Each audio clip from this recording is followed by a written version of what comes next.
Aşkım, evet aşkım, sensin dünyaya güzellik katan güzeller güzeli. Sensin benim ölmüş kalbimi ihya eden can. Sensin artık çirkinlikleri görmekten bıkan, nurunu yavaş yavaş kaybeden gözümün nuru.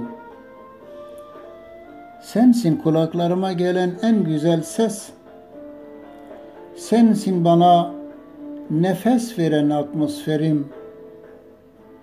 Sensin damarlarımdaki al ve ak yuvarlarla donatılan kan. Sensin dakikada 80 defa bedenime can veren kalbim. Sensin şu naciz vücuduma hayat veren ruh. Ve sen her şeyimsin. Her şeyim sensin aşkım.